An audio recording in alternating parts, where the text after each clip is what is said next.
mañana. Seguimos aquí en esta mesa de discusión. Iba a tu turno, Arturo Ávila, diputado de Morena. Sí, bueno, solo comentar, la diputada de Acción Nacional comentaba que no habíamos hecho modificaciones al dictamen. Y pues bueno, yo fui uno de los que presentó una de las reservas importante, que recoge justamente lo que escuchamos en los diálogos por la reforma judicial. 3 modificaciones, ¿no? 3 modificaciones, pero la más importante tiene que ver con reconocerle a los jueces y a los magistrados sus derechos laborales. ¿Por qué?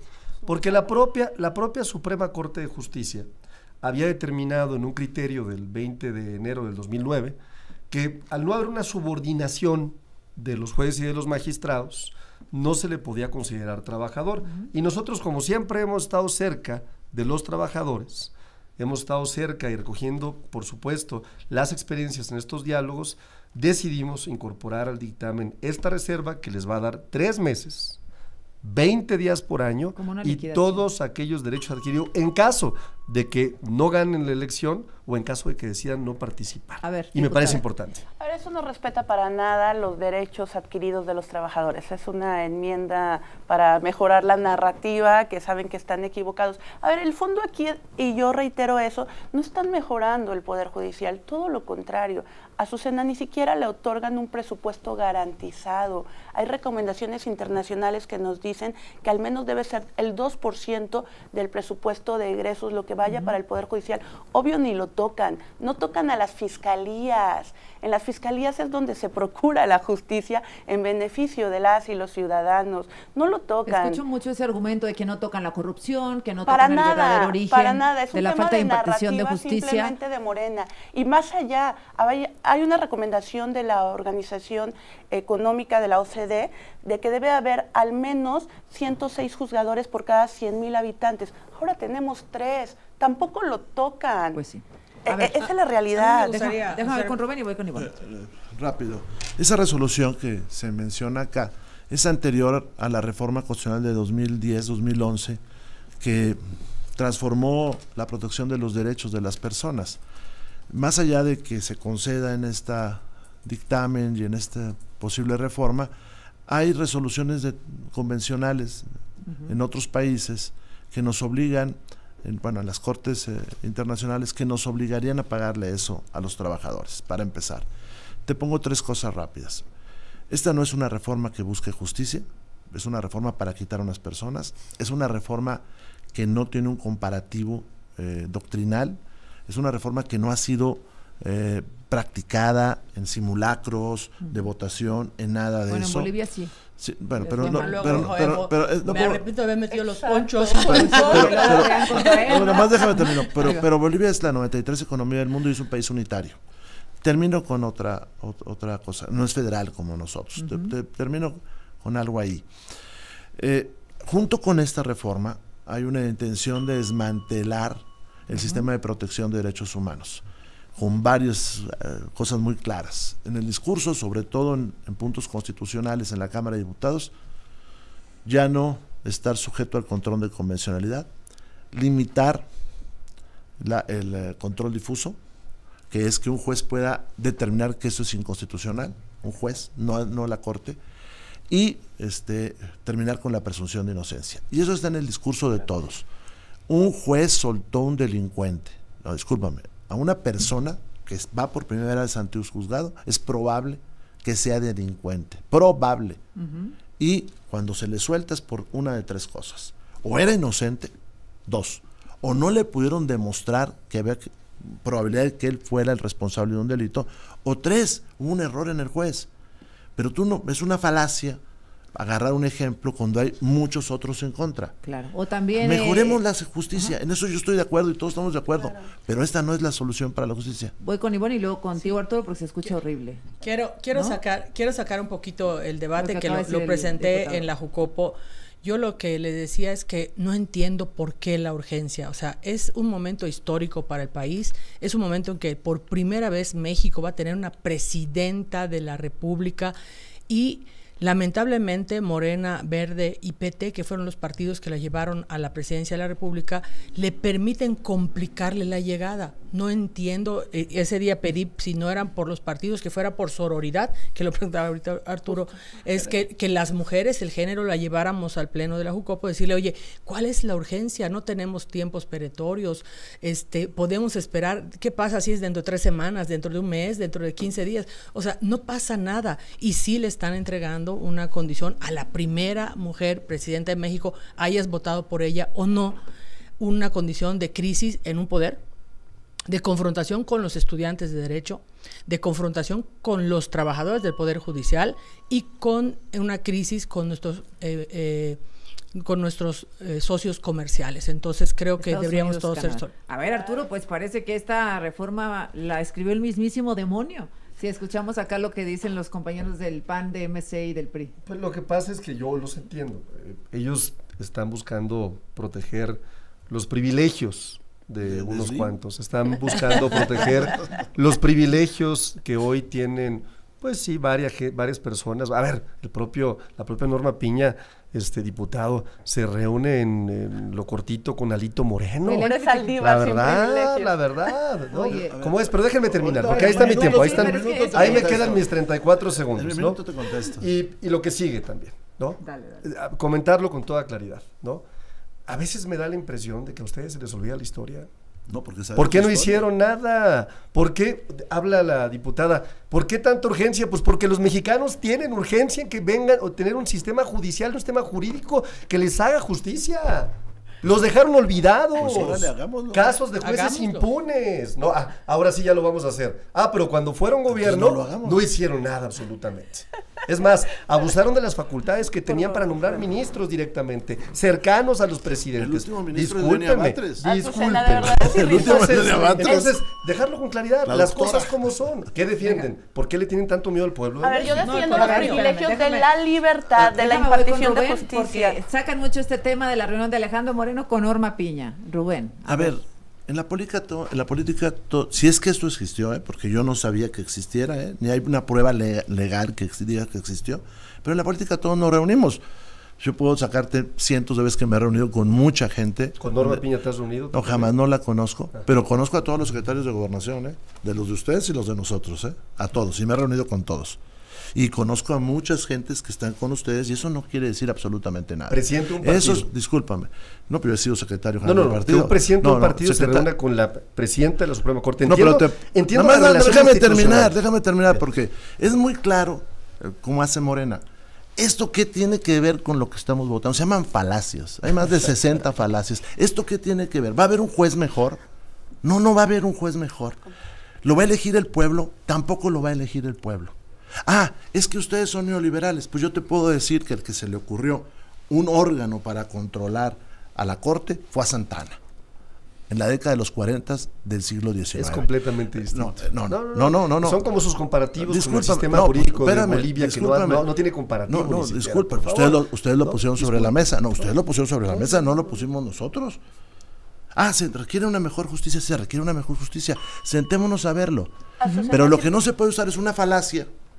Y cuando tú haces el comparativo, que sería el símil, pues no la aceptes. No hubo un argumento teórico ni técnico de la mayoría para defender lo que están haciendo.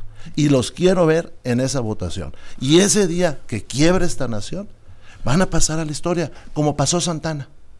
Igualito que como Salinas, y como Cedillo. Salinas creó a PT. Y como Felipe Calderón, y como Vicente Fox. El diputado hacía referencia a la historia. Recordemos que en este país los jueces solo se elegían mediante el voto popular con Porfirio Díaz. O sea, es una ridiculez cuando intentan llevar todavía al terreno de los liberales y conservadores. Pero yo coincido con el diputado Moreira. La discusión técnica de cómo mejorar al Poder Judicial no le entraron. Nosotros proponemos, en un voto en lo particular, lo presentamos en la comisión, que sí haya participación ciudadana en cómo se elige al titular o la titular de la Comisión Nacional de Derechos Humanos. La Comisión Nacional de Derechos Humanos defiende al ciudadano en contra de los abusos del poder. Nosotros defendimos que sí haya participación ciudadana en cómo se elija al comité seleccionador. El comité seleccionador ahora en la práctica, en este momento, en la coyuntura del país, es Morena, no los ciudadanos. Nosotros defendimos que se fortalezca la carrera profesional, el servicio. Parece muy divertido. Es que a mí me divierte Arturo. Sí, claro. La verdad es que es preocupante lo que le están haciendo al país, Arturo, y lo saben, los propios morenistas lo saben. Yo quiero salir un poquito de este debate porque creo que es un tema que le importa muchísimo a la gente afuera. A mí me ha topado gente en el aeropuerto, en la calle, que me dice, yo voté por Morena, pero yo no voté por el ejercicio del Poder Judicial. Hay quienes dicen eso. Creo que valdría la pena, si es así, que los 36 millones de votos que ustedes tuvieron era para modificar el Poder Judicial, pues que hagan un referéndum. Les encanta a ustedes hacer referéndums, que lo hagan en redes inclusive, que lo sometan a votación. Hay dos cosas que a mí me preocupan mucho. Hicimos consultas, perdón. Sí, uno me dice en el caso de los jueces, ministros y magistrados, los va a escoger el pueblo. Y verticalizan como siempre hacen. Todos son corruptos. Todos son... Está bien, si todos son corruptos, ¿por qué en la propia ley les permiten que se puedan inscribir? Si ya saben que son corruptos. A ver, Arturo. No hemos dicho que todos son corruptos. Estamos diciendo que una gran parte del sistema judicial, con algunas, yo siempre he dicho, bueno, incluso en sus partidos, hay algunas, muy poquitas, casi microscópicas salvedades de gente que es decente, pero es el mismo caso acá, ¿no? Me faltó una, que se la pregunta al aire en una entrevista a Arturo con Carmen Aristegui, que a mí sí me preocupa de verdad a profundidad, es que esta parte de la legislación donde todavía tienen que pasar a 17 estados, te juro que lo he consultado con varios constitucionalistas y no tengo respuesta, que tienen que pasar a los 32 estados. La pausa y la ponen sobre la mesa al regresar. La recta final de esta conversación con Arturo Ávila, Ivonne Ortega, Rubén Moreira, Noemí Luna. Ponía sobre la mesa una pregunta que le querías hacer a Arturo. Sí, una pregunta que a mí me genera mucha incertidumbre, porque para que se pueda hacer la reforma constitucional se tienen que pasar a los 32 estados y de esos 32 estados 17 tendrían que aprobarla. Se ha hecho en muchas ocasiones en fast track diferentes leyes, nada más que en esta ocasión tocan un poder. Entonces, lo que no me queda con claridad es qué pasa con los estados. Si tocan un poder, ¿tendrían que cambiar su constitución local para que entonces también sus poderes judiciales se adaptaran a la condición nacional? ¿Y cuál es la respuesta, Arturo? Lo hemos comentado Ivonne y yo. Primero, pues habrá que hacer un análisis de las constituciones de cada uno de los estados. Después, pues es una decisión soberana, ¿no?, de cada uno de los estados. ¿Cuál es la ruta? ¿No? Tendrán que tener en algunos casos, si es que existe la posibilidad de una modificación de la Constitución, mayorías calificadas locales o incluso con los ayuntamientos o incluso criterios de la propia Suprema Corte de Justicia.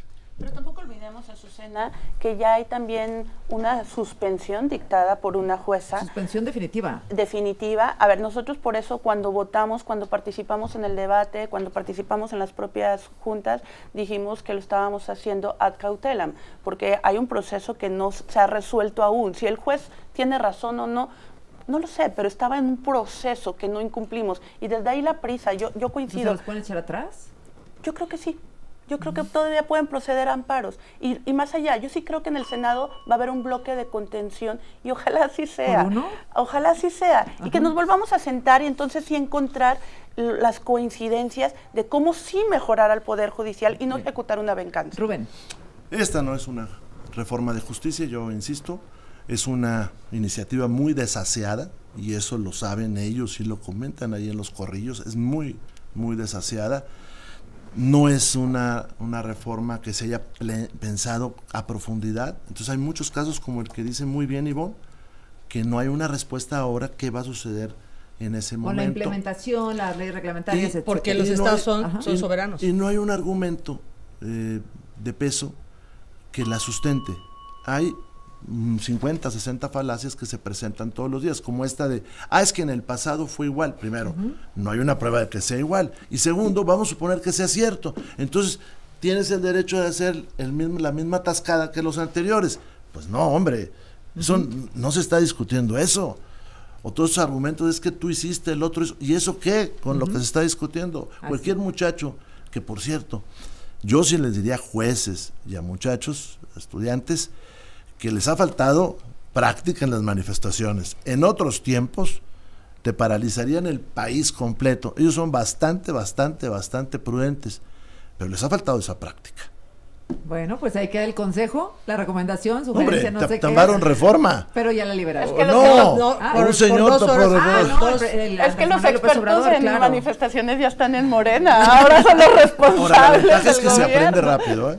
Bueno, pero no hay tiempo porque va con prisa esto, la próxima semana. Yo tengo un cuate ahí en la Cámara que quiero mucho y que admiro además, que un día tapó la carretera panamericana como 30 días. Uy, ustedes tienen un amigo que tapó reforma como... ¿Cuántos meses? Pues nomás nos robaron la presidencia. Oye, bueno. Tienen otro amigo que trae caballo. Ahorita se quieren robar la corte. Hay quien ve el Cerramos tema, un minuto nada más para cada comentar. quien. Hay quien ve el tema de reforma como una decisión inteligente, ¿no? Porque la gente estaba muy enojada. Sí. Muy enojada. Es decir, ¿cierto? Nos habían robado una elección con un fraude electoral y eso podía provocar violencia. Y había que despresurizar, ¿no? Y me parece que fue un acierto el de Andrés Manuel López Obrador a hacer una manifestación pacífica, ¿no? Así es que ahí me parece que Andrés Manuel siempre ha estado en esos momentos importantes y creo que la historia le ha dado la razón. Bueno, la historia se escribe al tiempo. Sí, si solo tenemos un minuto, a mí sí me gustaría pedirles a los que hoy gobiernan que no volteen al pasado. Hoy tienen un gran futuro, tienen la primera presidenta mujer en la historia y deben escribir esa historia correcta para que la presidenta Claudia Sheinbaum pues pase a la historia, no de manera negativa. Muy bien, Noemí Luna. Me preocupa mucho lo que viene en el próximo sexenio. Posiblemente caigamos en una crisis severa en todos los sentidos. En primer lugar, está pasando esto que no da certeza jurídica a ningún mercado. Hay una suspensión de relaciones con Canadá y Estados Unidos. Posiblemente tengamos, ¿no? Con las embajadas, pues, posiblemente tengamos sanciones internacionales. Todo esto genera que no haya certidumbre ni para la inversión. Es una realidad. El dólar hoy amaneció más caro. O sea, ese argumento que tanto presumían de que el peso del dólar estaba en moderado, pues ya se les cae de la boca cuando la realidad de la moneda es otra. 19.94 ahorita. Esa es la realidad y va a seguir subiendo. Estamos metiendo al país en un proceso complicadísimo cuando llega una nueva presidenta. Ojalá la presidenta tenga respeto por el equilibrio de poderes. De nuestra parte siempre va a estar la voluntad política al diálogo y a generar acuerdos, siempre y cuando se trate de beneficio para México. Rubén Moreira. Si tengo un minuto rápido, le diría, no es una reforma de justicia, lo he insistido varias veces. El próximo gobierno va a tener muchos problemas y están los precriterios que mandó el señor secretario de Hacienda, no está en lo que yo diga y se pueden consultar. Subió la deuda en 7 billones de pesos, de 10 a 17 billones de pesos. El crecimiento económico, según el Banco de México, va a ser muy ajustado. No tiene dinero para los programas sociales. Te aseguro que no va a ser como lo prometieron. Y no es porque yo lo diga, lo dicen los precriterios. Los que están ya en la Cámara de las y los diputados. Estamos metiendo una tensión no con el extranjero, sino con nuestros socios comerciales. Estamos en un momento en que en el mundo puede haber variaciones en lo que se llama relocalización y no vamos a estar en las mejores condiciones. No estamos creciendo como país ahora y esta es una reforma que no da certeza. Esta es una reforma donde los más perjudicados van a ser los más pobres. Los más ricos, que por cierto las fortunas han crecido muchísimo con el sistema neoliberal que hoy tenemos, muchísimo. Los más pobres van a batallar, los más ricos se van a ir a arbitrajes, a tribunales internacionales, van a tener grandes despachos, pero los más pobres van a padecer como siempre. A mí me gustaría que dejaran gobernar a Claudia Sheinbaum y que ella tomara las decisiones. Y para eso, y los que hemos sido electos para solamente es después de nuestra protesta. Bien. Arturo Ávila, justicia, ¿no? Porque nos dejaron 3 contra 1. Nos dejaron plantados. Venga. Yo decirles que, bueno, me impresiona mucho el pronóstico tan terrible y apocalíptico que hicieron. Ojalá y adentro ustedes no lo deseen en serio. No lo deseamos. ¿No? Segunda, cuando ustedes ustedes dicen dejen gobernar, no, la presidenta va a gobernar. No la subestimen, Es una gran mujer. Pospongan una mujer de primera. No lo dudamos. Es una persona que verdaderamente va a seguir haciendo historia en México. Y sí, les duela o no les duela, vamos a seguir profundizando la transformación en nuestro país. Queremos alejarnos de lo que ustedes representaban. No queremos parecernos nada cuando nos dice la diputada, no vuelvan al pasado. Claro que no queremos volver al pasado. Con los mismos actores del pasado queremos cambiar, por supuesto, la historia de nuestro país y lo vamos a lograr. Así es que estén atentos y ojalá y en algún momento, como algunos senadores hoy o mañana o en estos días se van a poner del lado correcto de la historia, ustedes tengan esa sensibilidad para estar del lado correcto de la historia. Arturo, gracias. Ivonne Ortega, gracias. Noemí Luna, Rubén Moreira, gracias. Muchas a los cuatro. Qué bueno que estuvieron acá y ojalá